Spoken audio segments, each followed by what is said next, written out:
A disputa na campanha eleitoral à Prefeitura de São Paulo continua toda.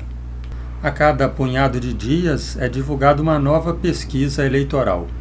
Nessa sexta-feira, dia 13, foi divulgada mais uma pesquisa do Instituto Paraná Pesquisas. Segundo esse instituto, está havendo um empate técnico na liderança da disputa. Geralmente esses institutos fazem dois tipos de pesquisa, a pesquisa chamada espontânea e a chamada estimulada. Espontânea é quando eles perguntam para o eleitor na rua em quem ele vai votar, mas não sugere nome nenhum. Então o eleitor ali tem que responder de memória, né? Ele tem que lembrar pelo menos de um que está concorrendo para poder falar que vai votar naquele. A pesquisa que costuma ser levada mais em consideração é o segundo tipo, é a estimulada, em que o entrevistador apresenta para o eleitor a lista com os nomes que estão concorrendo. Nesse cenário, olha como é que estão as coisas aí, os números na corrida à Prefeitura de São Paulo.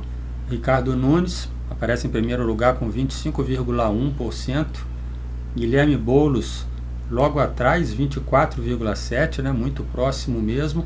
O Pablo Marçal, que na pesquisa anterior estava ali junto com eles, no meio deles, ficou um pouco para trás com 21%.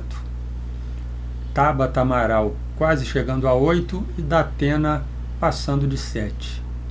No dia anterior foi o Instituto Datafolha que soltou a sua pesquisa. Essa pesquisa do Datafolha já é mais desfavorável para o Pablo Marçal, que aqui ele fica para terceiro lugar, um pouquinho para trás. O atual prefeito Ricardo Nunes nessa pesquisa dá 27%, o Boulos 25% e o Marçal fica com 19%, desgarrado um pouquinho ali para trás. Tabata fica com 8% e Datena com 6%. Todos dois oscilando um pontinho aí para baixo em relação à pesquisa anterior, que foi no dia 5.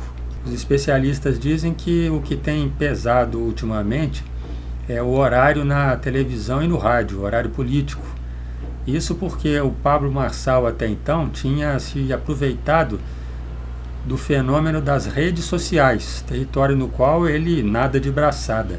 Então ele deu aquela disparada que a gente viu lá no início. E também parece que ele ficou mais conhecido, participando de alguns debates e algumas entrevistas aí específicas para os candidatos. Mas agora, começando o horário na televisão e no rádio, já é o contrário, porque o Pablo Marçal não tem espaço nesses veículos. E os outros candidatos aproveitam para apresentar suas propostas e bater um pouco nele quando dá. Talvez por causa disso ele tenha parado de subir e ficou estagnado aí nesse patamar que não está ruim também. Agora, uma outra coisa muito importante que as pesquisas abordam também é um suposto cenário de segundo turno. Eles separam ali entre os três candidatos melhor colocados, 2 a 2, faz uma combinação aqui, esse com aquele outro, aquele com aquele outro. E perguntam em quem o eleitor votaria se tivesse no segundo turno só aqueles dois ali. Isso é importante porque orienta muitas vezes a eleição no primeiro turno. Tem gente que vota já pensando no segundo turno, o que vai acontecer. Então olha esse primeiro cenário aqui no Instituto Paraná Pesquisas. Nunes e Boulos. Ricardo Nunes ganha com uma certa margem, quase 20 pontos. E um segundo cenário, se fosse o Boulos com o Marçal, quase um empate, 37 a 43. Então é isso que eu estou falando do pessoal que vota pensando no segundo turno. Quem não quer de jeito nenhum que o Guilherme Boulos ganhe, às vezes faz essa conta. É melhor mandar o Ricardo Nunes para o segundo turno, porque se for o Marçal, o Boulos pode ganhar dele. Então às vezes pode haver uma troca de voto, né, o chamado voto útil. Alguém deixando de votar no Marçal para votar no Ricardo Nunes com medo do Boulos ganhar. O outro cenário possível seria entre o Nunes e o Marçal. E o Nunes ganha com maior folga ainda, 51,4 a 27,3. Outra coisa importante também que alguns especialistas estão avaliando, inclusive as campanhas do Guilherme Boulos e do Ricardo Nunes também avaliam assim, é que talvez o Pablo Marçal tenha queimado todas as suas fichas aí rápido demais.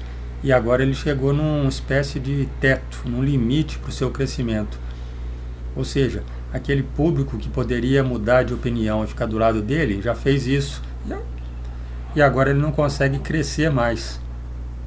E aí eles lembram que isso aconteceu 3 vezes com um antigo candidato, o Celso Russomano, que no início da pesquisa ele aparecia muitas vezes até liderando, mas depois ia perdendo fôlego, os outros iam crescendo e ele terminou não indo nem para o segundo turno. Alguns analisam que isso pode estar acontecendo com o Pablo Marçal também, que ele não vai conseguir ir além da bolha que ele criou para si mesmo. A pesquisa Datafolha dá um segundo turno bem parecido com aquilo que apresenta também a pesquisa Paraná. Outra coisa importante que a pesquisa tenta avaliar é a rejeição dos candidatos. E o Pablo Marçal é o primeiro que aparece aí nesse quesito. Logo atrás vem o Boulos e o Datena. Provavelmente o Pablo Marçal tem tanta rejeição pela postura provocativa que ele adota que irrita muita gente. O Boulos tem sua rejeição alta porque muita gente não se agrada desse perfil de esquerda militante dele. E o Datena deve ser porque o pessoal está achando que ele não tem condições, né? Fica gaguejando, fica se perdendo, parece que está ali e não se sabe nem porquê. Vamos aguardar essa dança dos números continuar para a gente ver em que direção aponta o primeiro turno dessa eleição na cidade de São Paulo. Até o próximo vídeo.